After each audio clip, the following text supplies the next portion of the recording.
नमस्कार दोस्तों, जय हिंद, जय भारत। श्री बालाजी नवोदय कोचिंग क्लास के नवोदय नॉलेज में आपका स्वागत है।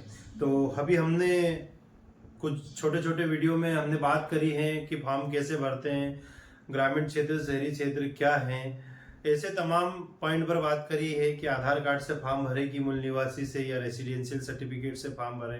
तो ऐसे बहुत सारे टॉपिक पर हमने बात करी है। लेकिन अब फॉर्म भी हमारा चल रहा है भरने का सिस्टमेटिक तरीके से।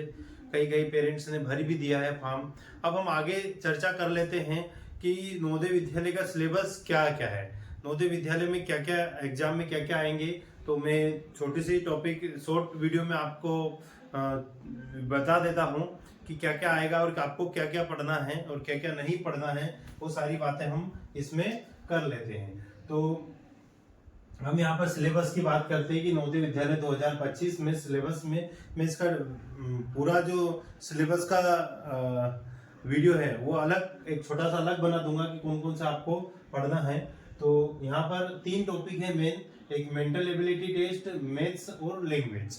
ये 3 टॉपिक हैं जो टोटली आपको 80 मार्क्स के होते हैं। क्वेश्चन ऑफ जो क्वेश्चन रहते हैं वो टोटल 80 रहते हैं और जो मार्क्स रहते हैं वो टोटल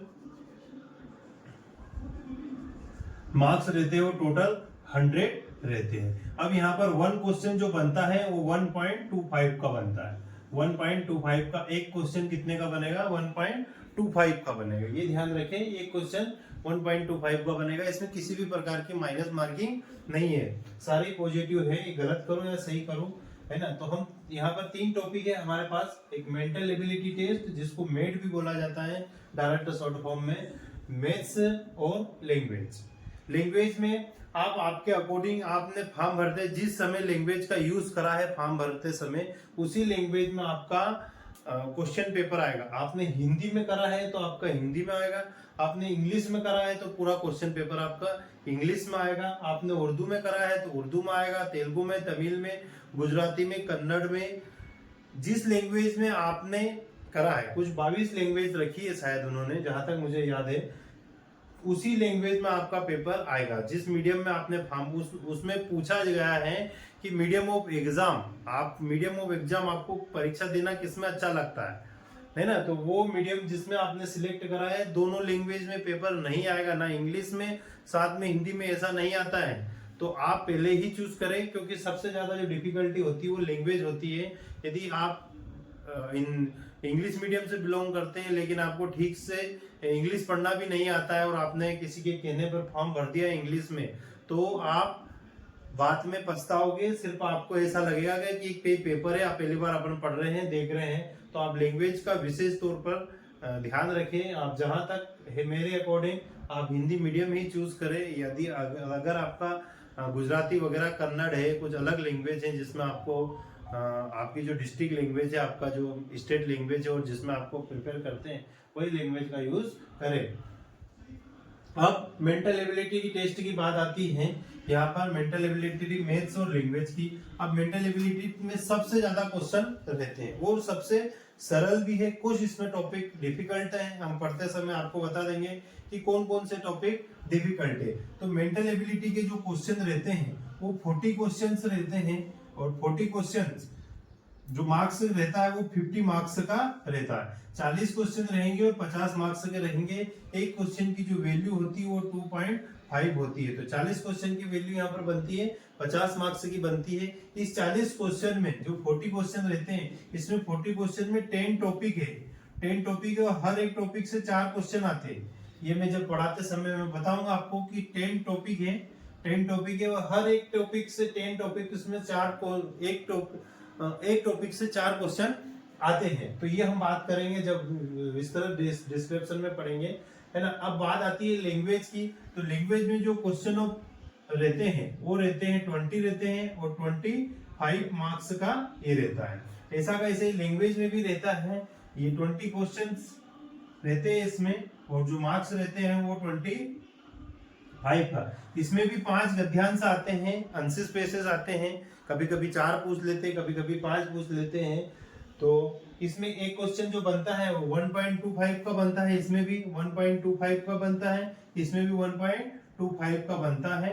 तो 20 क्वेश्चन के मार्क्स यहाँ पर होते हैं 25, इसमें भी 25। तो टोटली मिला के जो क्वेश्चन की संख्या होती है, जो क्वेश्चंस रहते हैं वो 80 क्वेश्चंस रहते हैं और जो मार्क्स रहते हैं वो 100 मार्क्स का रहता है। तो ये शेड्यूल है। अंक गणित में भी 12 टॉपिक है, मात्र 12 टॉपिक के अंतर्गत से ही आएगा। मैं सारा 12 टॉपिक का 1 बाय 1 डिस्क्रिप्शन करूंगा, आप जरूर देखें कि कौन कौन से टॉपिक से कितना रेशो बनेगा। और मैं ये पक्के दावे के साथ बोल देता हूं कि जिस टॉपिक में मैं बता दूंगा कि इस टॉपिक से इतने क्वेश्चन आएंगे तो उससे एक भी बाहर नहीं आएगा और एक भी कम नहीं आएगा, ये मेरी गारंटी है 101%। तो 12 टॉपिक है, मैं लगभग 15 टॉपिक पढ़ाता हूँ जब भी एग्जाम की प्रिपरेशन कराता हूँ। तो 12 टॉपिक तो ये है और 3 टॉपिक छोटे से एक्स्ट्रा पढ़ाता हूँ। लगभग मैं 15 टॉपिक पढ़ाता हूँ मैथ्स में।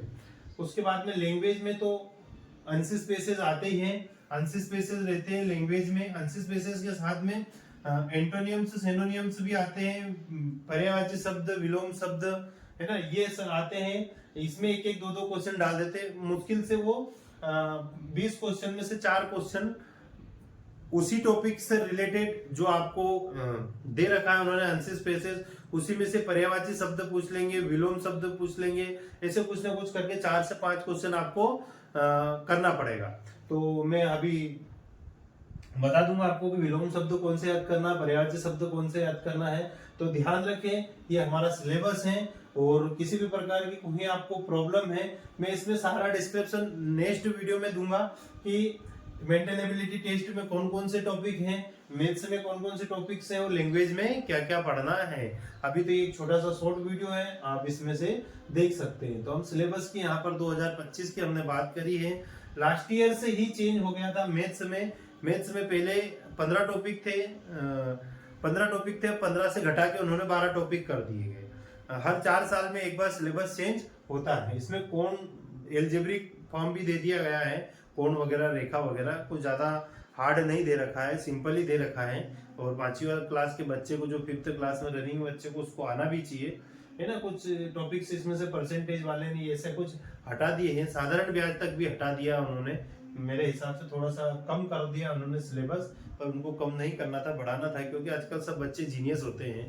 नहीं पढ़ने वाला तो नहीं पढ़ेगा और पढ़ने वाला तो सब कुछ पढ़ लेगा। तो बने रहे हमारे चैनल नवोदय नॉलेज पर और हम विस्तृत चर्चा करेंगे। पूरे फुली डिस्क्रिप्शन में मैं बताऊंगा एक एक चीज।